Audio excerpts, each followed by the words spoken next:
Hello everyone. সম্প্রতি ministry of external affairs এবং ministry of defence এর তরফে একটা মিটিং অ্যারেঞ্জ করা হয়েছিল এবং যেখানে ব্রিফিং দেওয়া হয়েছিল যে কি হচ্ছে বর্তমানে দাঁড়িয়ে ইন্ডিয়া পাকিস্তানের টেনশন কোন জায়গায় যাচ্ছে। তো বিশাল বড় ধরনের নিউজ আসছে, সেটা হলো পাকিস্তানের যে ট্রুপস আছে, আর্মি ট্রুপস আছে, সেটা ফরওয়ার্ড বেসে মুভ করানো হচ্ছে। বিশাল বড় ধরনের একটা ব্রেকিং নিউজ বলতে পারেন, কারণ এরকম নিউজ সংকেত দেয় ইন্ডিয়া এবং পাকিস্তানের মধ্যে কোনো বড় ধরনের একটা কিন্তু যুদ্ধ হতে চলেছে। ফরওয়ার্ড বেসে মিলিটারি হচ্ছে ট্রুপসগুলোকে মুভ করানো হচ্ছে এবং সমস্ত ট্যাঙ্ককে মুভ করানো হচ্ছে।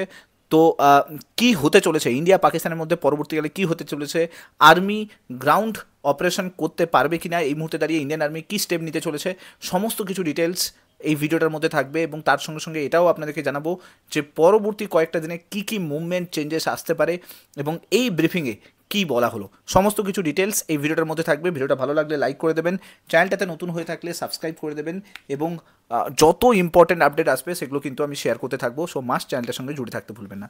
দেখুন নিউজ কি আসছে যে Pakistan moving troops to the forward areas, India's carries out precision attack on military targets. এটা কে বলছে? এটা বলছে মিনিস্ট্রি অফ এক্সটার্নাল অ্যাফেয়ার্সের তরফ থেকে সোফিয়া কুরেশি এবং ভূমিকা সাইনি। আপনারা জানেন দুজন কমান্ডারকে এই মুহূর্তে সমস্ত দায়িত্ব দেওয়া হয়েছে সমস্ত ব্রিফিংয়ের। তো সেখানে যে আপডেট আসছে সেটা হলো যে পাকিস্তান এই মুহূর্তে যে মুভ করছে সেটা কিন্তু অনেক বেশি প্রভোকেটিভ মুভ করছে। অর্থাৎ ইন্ডিয়া কোনো কিছু করছে না, তার সত্ত্বেও পাকিস্তান কন্টিনিউয়াসলি আর্টিলারি ফায়ার করছে, মিসাইল অ্যাটাক করছে, ড্রোন অ্যাটাক করছে। তো এই সমস্ত জিনিস কিন্তু হচ্ছে। এখনও পর্যন্ত 26টা এরকম মিলিটারি লোকেশান ছিল, সেই সমস্ত লোকেশানে শ্রীনগর থেকে নালিয়া পর্যন্ত সেখানে কিন্তু টার্গেট করা হয়েছে, ব্রিফিংয়ে এটা বলা হয়েছে।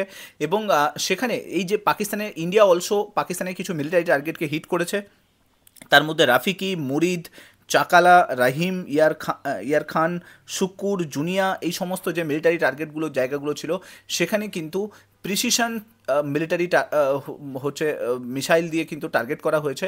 ইন্ডিয়ার ফাইটার এয়ারক্রাফট সেখানে কিন্তু টার্গেট করেছে। তো হিউজ একটা নিউজ বলতে পারেন, অনেক বড় একটা নিউজ। এবার আমি আপনাদেরকে বোঝাবো যে এই যে মিলিটারি ট্রুপসকে মুভ করছে পাকিস্তান, সেটা কোন জায়গায় মুভ করছে এবং কোথায় রয়েছে। দেখুন প্রথমে আসি, আপনাদেরকে একটু পাকিস্তানের এয়ারবেসের ম্যাপটা একটু দেখিয়ে দিই। দেখুন এইটা হচ্ছে পাকিস্তানের টোটাল এয়ারবেসের ম্যাপ। এইখানের মধ্যে কিছু কিছু জায়গায় যেরকম মুরিদে অলরেডি কিন্তু ইন্ডিয়া অ্যাটাক করে দিয়েছে, সারগোদা এখানেও কিন্তু অ্যাটাক হয়েছে, এখানেও একটা এয়ারবেস ছিল, এখানেও অ্যাটাক হয়েছে। রাফিকি এইখানে যে এয়ারবেসটা দেখতে পাচ্ছেন এখানেও কিন্তু অ্যাটাক করা হয়েছে। তো বর্তমানে দাঁড়িয়ে এটা দেখতে পাচ্ছি যে পাকিস্তান এখন কি করছে, সমস্ত গ্রাউন্ড আর্মি যেটা রয়েছে সেই আর্মিকে সমস্ত হচ্ছে বর্ডার এরিয়াতে কিন্তু মুভ করছে, যেটাকে আমরা ফরওয়ার্ড এরিয়া বলতে পারি। দেখুন পাকিস্তানের টোটাল ম্যাপ যদি আপনি দেখেন তাহলে পাকিস্তানের এই ম্যাপের মধ্যে দুটো জায়গা, একটা হচ্ছে পাঞ্জাব আর একটা হচ্ছে সিন্ধ, এই দুটো জায়গাতে বেশিরভাগ গ্রাউন্ড স্টাফ কিন্তু রয়েছে, যেটা আমাদের রাজস্থানের সঙ্গে, পাঞ্জাবের সঙ্গে এবং জম্মু কাশ্মীরের সঙ্গে বর্ডার শেয়ার করে। তো বর্তমানে দাঁড়িয়ে আমরা কি দেখতে পাচ্ছি, এই সমস্ত জায়গাতে যে যত গ্রাউন্ড স্টাফ ছিল সেগুলোকে ফরওয়ার্ড বেসে মুভ করা হচ্ছে, তার মানে বর্ডার এরিয়াতে মুভ করা হচ্ছে। তো যার কারণে পরবর্তীকালে আমরা বলতে পারি যে গ্রাউন্ড অ্যাটাক হওয়ার চান্স আছে। বর্তমানে আমরা দেখছি যে পাকিস্তান ড্রোন এবং মিসাইলের মাধ্যমে অ্যাটাক করছিল। এখন যেটা বুঝতে পারছি, যা ব্রিফিং থেকে বুঝতে পারছি, সেটা হলো যে গ্রাউন্ড অ্যাটাক হতে পারে। নাও দেখুন এইটা হচ্ছে ইন্ডিয়ার ম্যাপ। ইন্ডিয়ার ম্যাপের আপনারা যদি দেখেন এই যে জায়গাটা, এই জায়গাটাতে কয়েকটা সেক্টর আছে, যেরকম হচ্ছে কুপওয়ারা সেক্টর, পুঞ্চ সেক্টর এবং রাজৌরি সেক্টর। এই যে তিনটে এরিয়া রয়েছে, এই তিনটে এরিয়া কিন্তু সব থেকে টার্গেটেড জোনে রয়েছে পাকিস্তানের কাছে, কারণ কি এই জায়গাগুলোতে কন্টিনিউয়াস আর্টিলারি ফায়ার হচ্ছে, পুরোটাই বর্ডার এরিয়া জুড়ে রয়েছে।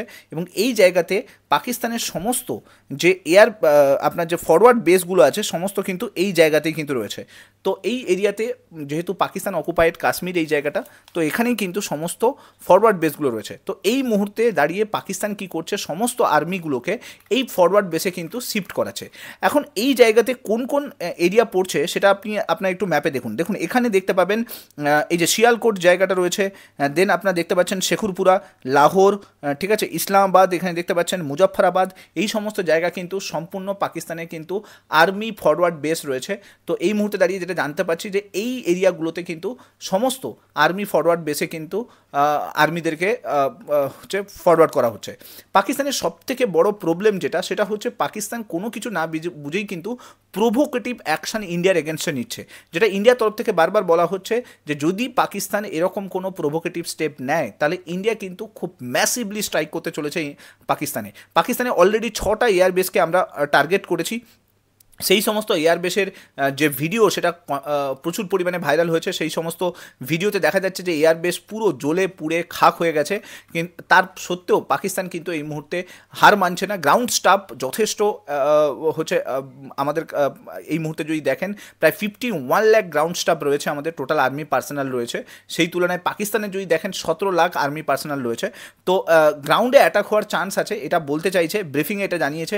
যদিও আমাদের যে ইন্ডিয়ান গভর্নমেন্ট আর্মি, এয়ারফোর্স এবং নেভিকে কমপ্লিট অ্যালার্ট বা অপারেশনে প্রিপেয়ারনেস রেডি করে রেখেছে, এটা জানানো হয়েছে। এবার দেখুন পাকিস্তানের মিলিটারি অলসো, এখানে যেটা বলছে উইং কমান্ডার ভূমিকা সাইনি, তিনি বলেছেন পাকিস্তানের military also resorted to drones and firing of heavy calibre weapons. এই সমস্ত জায়গায় লাইন অফ কন্ট্রোল জুড়ে পাকিস্তান মিলিটারি এটা কন্টিনিউয়াস করছে এবং 26টা লোকেশানে এরকম টার্গেট করা হয়েছে। তবে ইন্ডিয়ান গভর্নমেন্ট অনেকগুলো জায়গাকে কিন্তু নিউট্রালাইজ করেছে, সমস্ত থ্রেটকে কিন্তু নিউট্রালাইজ করেছে। এয়ারফোর্স স্টেশন উধমপুরে আমাদের, এবং উধমপুর, পাঠানকোট এবং আদমপুর আর ভুজ, এই 4টে জায়গাতে এয়ারফোর্স যে স্টেশন ছিল সেখানে কিন্তু কিছু কিছু ইকুইপমেন্টকে ড্যামেজ করেছে, কারণ কাল থেকে মিসাইল অ্যাটাক হচ্ছিল, এখানে কন্টিনিউয়াস ড্রোন অ্যাটাক হচ্ছিল। তো কিছু কিছু জায়গাতে কিন্তু আমাদের অলরেডি কিন্তু ক্ষয়ক্ষতি হয়েছে, কিন্তু খুব বড় ধরনের ম্যাসিভ কোনো কিছু ক্ষয়ক্ষতি কিন্তু এখনও পর্যন্ত হয়নি। তো এখন পাকিস্তানের তরফ থেকে 24 আওয়ার্সের সমস্ত এয়ার স্পেস ব্যান করে দেওয়া হয়েছে, কোনো ফ্লাইট এই মুহূর্তে যাচ্ছে না, কমপ্লিট ব্ল্যাকআউট আছে পাকিস্তান এই মুহূর্তে। আমাদের কান্ট্রিতে আমরা 32টা ইন্ডিয়ান এয়ারপোর্ট এরকম যেগুলো দেখেছি, যেগুলোতে স্ট্রাইক হতে পারে, এয়ার স্ট্রাইক হতে পারে, সেটা 15 তারিখ, মের 15 তারিখ পর্যন্ত বন্ধ করে দিয়েছি। কারণ কি ইন্ডিয়া এবং পাকিস্তানের মধ্যে এই যে টেনশনের মধ্যে একটা জিনিস অন্তত শিওর, যে পাকিস্তান যে কোনো সময় ড্রোন ছেড়ে দিয়ে এয়ার স্ট্রাইক করার চিন্তাভাবনা করতে পারে। বর্তমানে যে পাকিস্তান যে ড্রোনগুলো দিয়ে হামলা করছে সেগুলো কিন্তু তুর্কিশ মেড ড্রোন, যার নাম হচ্ছে তুর্কিশ সোনগার ড্রোনস। এই ড্রোনসের মাধ্যমে কিন্তু পাকিস্তান ইন্ডিয়ার ওপরে কন্টিনিউয়াস অ্যাটাক করছে, 26টা লোকেশনে কালকে অ্যাটাক করেছে। রাজস্থান হাই অ্যালার্টে রয়েছে, কারণ রাজস্থানে এয়ার স্ট্রাইক হওয়ার একটা চান্স রয়েছে। সকাল সকাল নিউজ আসছে যে রাজস্থানের স্কুল, অফিস সমস্ত কিছু ক্লোজ করে দেওয়া হয়েছে। বর্ডার ডিস্ট্রিক্টগুলোকে সিভিল ডিফেন্সকে রেডি থাকতে বলা হয়েছে, কারণ এখানে এয়ার স্ট্রাইক হতে পারে, এবং সেই এয়ার স্ট্রাইকের জন্য আমাদের এয়ার ডিফেন্স সিস্টেমকে অ্যাক্টিভ করে দেওয়া হয়েছে। এখন দেখার বিষয় যে পরবর্তীকালে কি হতে পারে, কারণ কি রাজস্থান বাদ দিয়েও অন্যান্য জায়গা যেরকম পাঞ্জাব, গুজরাট, এই সমস্ত জায়গাও কিন্তু এয়ার স্ট্রাইকের এরিয়ার মধ্যে পড়ছে। পাকিস্তান চাইলে এই সমস্ত এরিয়াতে এয়ার স্ট্রাইক করতে পারে। নাও এয়ার ডিফেন্স ইউনিটকে অ্যাক্টিভ করে দেওয়া হয়েছে, বর্ডারকে কমপ্লিটলি সিল করে দেওয়া হয়েছে, পাঞ্জাব, গুজরাট, রাজস্থান এগুলোকে কমপ্লিট সিল করে দেওয়া হয়েছে, হাই অ্যালার্ট জারি করা হয়েছে। আফটার অপারেশন সিন্দুর এরা অপারেশন, নতুন একটা পাকিস্তান একটা অপারেশন লঞ্চ করেছে। এখন সেই অপারেশনের আন্ডারে এরা এয়ার স্ট্রাইক করতে পারে, তাই জন্য সমস্ত বর্ডার এরিয়ার যে ডিস্ট্রিক্ট, যে জেলাগুলো রয়েছে, যে রাজ্যগুলো রয়েছে, সবাইকে হাই অ্যালার্ট থাকতে বলা হয়েছে। তার সঙ্গে সঙ্গে দিল্লি, চণ্ডীগড় এবং ছত্তিশগড়, মধ্যপ্রদেশ এই সমস্ত জায়গাতেও কিন্তু অ্যালার্ট জারি করা হয়েছে, কারণ এই সমস্ত জায়গাতে ইন্টারনাল ডিস্টারবেন্স ক্রিয়েট হতে পারে, তাই জন্য এদেরকেও হাই অ্যালার্টের মধ্যে রাখা হয়েছে। নেক্সট যা কিছু ডেভেলপমেন্ট হবে আমি সেগুলোকে আবার পরবর্তী ভিডিওগুলোতে নিয়ে আসবো। ভিডিওগুলো ভালো লাগলে লাইক করে দেবেন, চ্যানেলটাতে নতুন হয়ে থাকলে সাবস্ক্রাইব করে দেবেন, এবং মাস্ট এই ভিডিওগুলোকে শেয়ার করতে ভুলবেন না। Thank you so much. Next ভিডিওতে আপনার সঙ্গে দেখা হচ্ছে। Till then, bye by.